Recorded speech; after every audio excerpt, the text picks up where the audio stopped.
사실은 뭐냐면 원금을 지켜주면서 수익이 높은 상품은 없습니다. 그러니까 원금을 지켜주면서 수익을 높여준다는 거는 일면 우리는 거꾸로 한번 뒤집어 봐서 아, 이건 사기가 아닌가 이런 부분들을 생각해야 되는 부분이고요. 우리가 그냥 원금 보존해주는 상품에는 기본적으로 어떤 상품이 있냐면 은행의 예적금 상품을 우리가 쉽게 생각하시면 되는데 은행의 예적금 상품은 그러면 과연 원금을 지켜줄까 우리가 한번 생각을 해봐야 된다는 얘기죠. 지금 은행의 시중은행의 예금 이자율이 2%가 채 안 됩니다. 세금을 다 떼면 1%대 중반까지 내려와 있는 상황인데 거꾸로 보면 우리가 물가 상승률을 한번 생각한다 그러면 물론 정부는 지금 디플레이션을 걱정하지만 뭐 공산품이나 이런 거에 대한 디플레이션이지 우리가 시장 장바구니 물가나 아니면 실제로 체험하는 어떤 그런 부분들 식당 가서 밥을 먹는다든지 아니면 우리가 꼭 필요한 물건들을 사기 위해서 그런 가격들은 더 올라 있다는 얘기죠. 그럼 뭔가 중요한 거는 뭐냐면 그러면 내가 안전하다고 해서 이 인플레이션 이율보다 물가 상승률보다 더 낮은 수익을 올리면 나중에 어떤 결과가 나오냐? 내 돈은 조금씩 늘어갈지 모르지만 내 돈의 구매력, 화폐 가치는 떨어진다는 얘기죠. 쉽게 생각하면 우리가 이제 고등학교 때 짜장면 한 그릇 먹으려면 한 1,000원, 1,500원?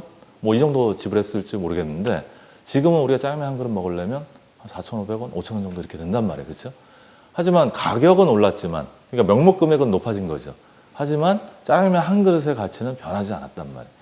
결국 뭐냐면 원금을 보존해주고 지켜준다 한더라도 우리는 어떤 물가 상승, 인플레이션에 대한 화폐 가치 하락이라는 위험이 있기 때문에 은행에 예금 적금을 넣고 위험하지 않다고 하는 것도 어떻게 보면 우리가 잘못 이해하는 부분이라는 얘기죠.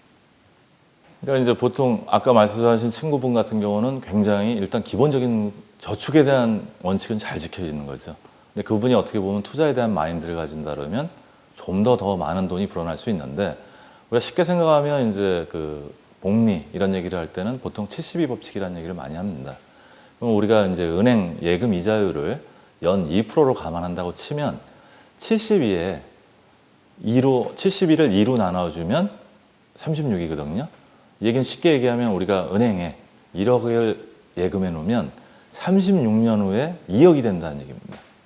과거에 90년대 같으면 저희가 펀드나 이런 부분들을 할 필요도 없었어요. 그 당시에 뭐냐면 대부분 은행만 잘 이용하면 내 돈이 이렇게 빠르게 늘어나는 부분이고 그때 투자를 한다면 보통 어떤 분들이 투자를 하셨냐면 투자 수단이 부동산 투자라든지 아니면 일부가 주식 투자를 했던 그런 부분들이란 말이에요. 근데 2000년대 들어서 이제 달라지는 거는 뭐냐면 금리가 낮아지면서 이제 돈이 더 이상 불어나지 않기 때문에 저희가 어쩔 수 없이 적립식 펀드라는 상품에 관심을 가질 수밖에 없는 거고 사실은 원하는 기대 수익률은 그렇게 높은 기대 수익률은 아니라는 얘기죠. 한 6 내지 8% 정도 연. 이 정도만 올려도 굉장히 성공적이라는 그런 부분이기 때문에 적립식 펀드를 이용하는 부분이고 혹시 지금 원금을 지켜주면서 예를 들어서 6 내지 10% 과거 90년대 같으면 저 역시도 위험을 지면서 투자 상품을 하라고 권하지 않고 그냥 은행 예금만 잘 이용하시면 된다고 생각할 것 같습니다. 따라서 뭐냐 결론적으로 얘기하면 우리가 복리, 돈이 불어나기 위해서는 기본적으로 위험하더라도 기본적으로 수익률을 올릴 수 있는 방법을 아까 시간이 땡겨지는 부분이 있기 때문에 그런 거고 다음 뭐냐면 위험하게 그냥 방치하자는 얘기 아니고 우리가 어떤 위험이 있는지 알고 위험을 관리하면서 은행의 예금보다 조금 더 높은 수익률을 올릴 수 있는 상품을 찾는 그런 공부는 반드시 필요하다는 얘기죠.